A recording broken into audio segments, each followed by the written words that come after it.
everyone and welcome to RollerSkillz. My name is Danielle Lockwood and I'm a professional roller skater, creator and coach. Today I'm going to be talking to you about my black skates. These are my most loved skates. This is a part of a series where I talk you through my skate collection, where I got my skates, when I got them, the skate setup and any stories that are connected to my skates. If you haven't already, go and check out my previous video where I talk you through my silver skates. They are actually an identical pair to these ones, but these ones have different stories, so keep on watching to find out. So as I said, these are definitely my most loved, most used pair of skates.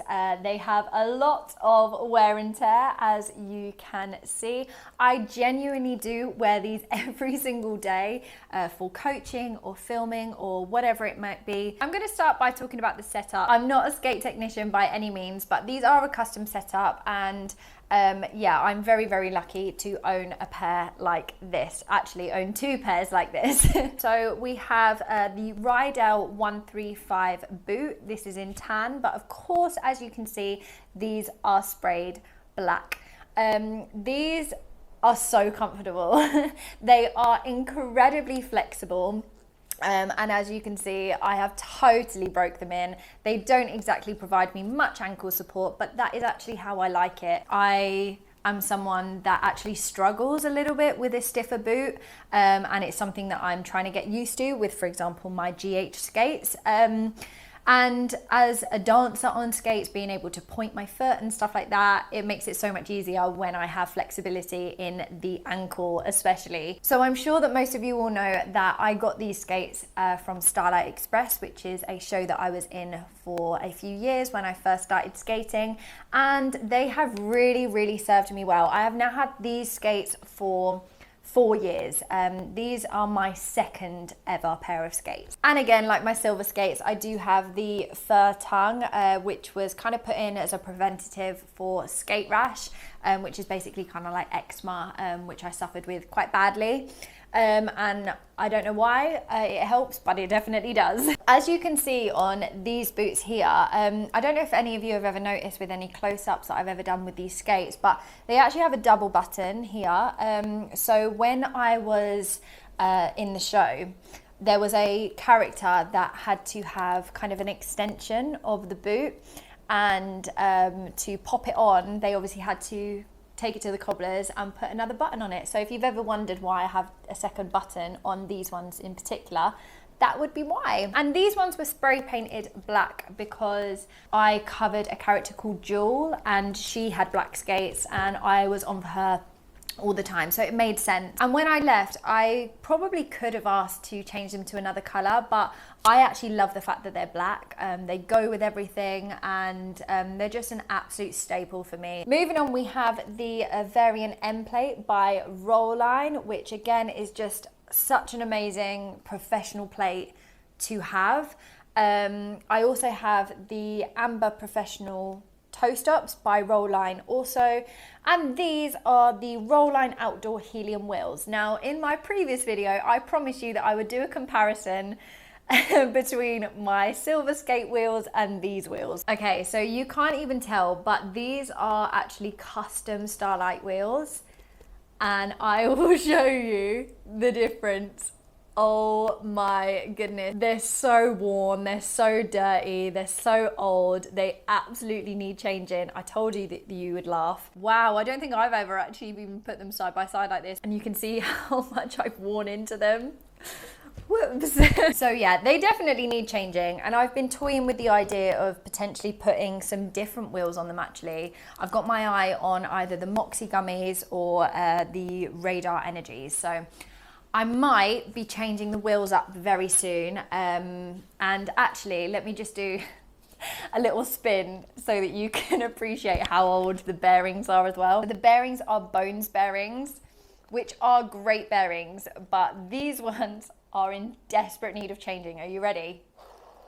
Oh, can you hear that noise?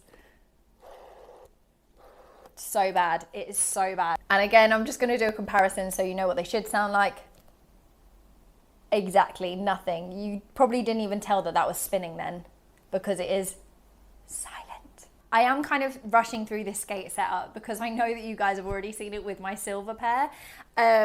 But talking about them as separate skates, I don't know what I would do without these. I don't know if in your skate journeys you've ever gotten to the point where you trust a pair of skates. That is how I feel with these. And like I said, I got these on my second year of skating. When I'd gotten to skating in my first pair for a year, I think it was just kind of the norm that everyone got a second pair on their second year. So again, we were just so lucky that that was even the case. And it was strange actually, because when I was wearing in these skates, I do feel like they were molding to my feet differently. And it must just be because I was used to my feet being in a pair of skates and I knew exactly where they needed to go, rather than learning in a pair and then molding to your feet differently. So yeah, these are the pair that I wore when I came out of Starlight, which I think is more important to talk about than the Starlight experience itself, because if you want to learn more about my Starlight experience, go ahead and watch the Silver Skate video, or you can also watch my skate school video, or I have a video as well about my skate history where again I talk a lot about Starlight. But these were the pair that got me comfortable and confident with skating outside of the Starlight bubble. So it was quite funny because, like I've mentioned before, we were totally spoiled at Starlight with the amount of attention our skates got. And the floor was just incredible. It was so smooth, and if ever there was like a hairpin on the floor, we'd be like, oh my gosh. Or if someone like slipped on a bit of sweat, we'd be like, oh my gosh.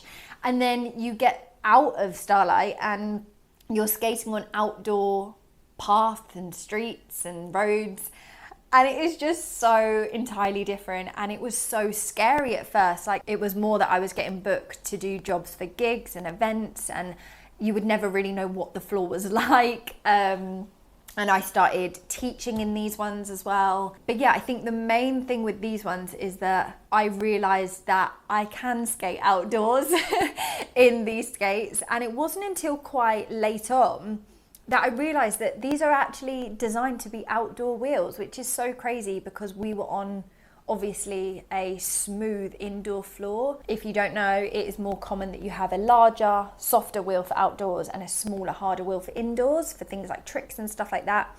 But looking back, I guess it all came from a safety point of view for us as beginners turning into professionals, to have grip on the floor, which was obviously really, really important. So yeah, that kind of makes sense there, but it wasn't apparent to me until way later down the line when I was doing a lot more outdoor skating that I was like, oh, I actually have outdoor wheels.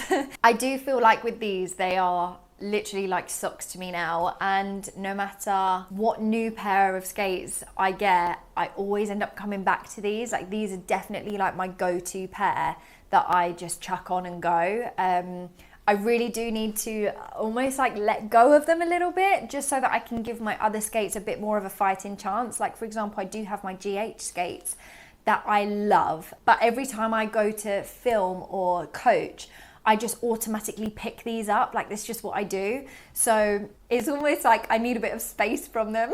Sorry, I'm breaking up with you. No, but in all seriousness, they have served me so incredibly well. Yes, they are broken. Yes, they are like totally worn in, but to be wearing them all the time and have had them for as long as I have, I think they've done very, very well. I've just turned them upside down to kind of look and see what else I can say. And you might have noticed on my silver pair of skates as well, but my name is written in the bottom of them, and I've never really wanted to get rid of that because, again, it's just like a little nice reminder of Starlight. We all had to have our names written on them because we all had the same pair of skates. A lot of people do ask me, like, why don't you get toe guards to kind of protect the fronts a little bit more, especially this one. This one is so ruined. But for me, I don't know what it is, but I don't like the look of toe guards on my feet. So yeah, I don't mind that they're scuffed. I have other pretty skates for other purposes. I don't know, maybe I should like jazz them up a little bit. Maybe I should get different laces. Like I said, I'm thinking maybe about potentially changing the wheels. And I know that there's other like fun skate accessories, but I love the fact that they are just as they are. What do you think? Let me know in the comments below. Should I jazz them up or should I leave them as they are? I mean, it would be totally traumatic if any pair of skates ever got lost or stolen, but with these especially, I genuinely think I would be an absolute mess. I think I would cry for weeks. Yeah, these are my babies and they have gotten me through so much, and I'm sure that they will continue to do so. Even though I have new skates, I will never let these go. I hope you've enjoyed this video and enjoyed listening to me talk about these skates as if they are literally my child. If you did, please be sure to like, subscribe and share. Don't forget, I do have full online classes and tutorials over on the Patreon. I will link it down below. Stay up to date on all of my socials, that's Instagram, TikTok, and of course YouTube. And thank you so much for watching. I appreciate you all more than you can possibly know. I will see you on the next one.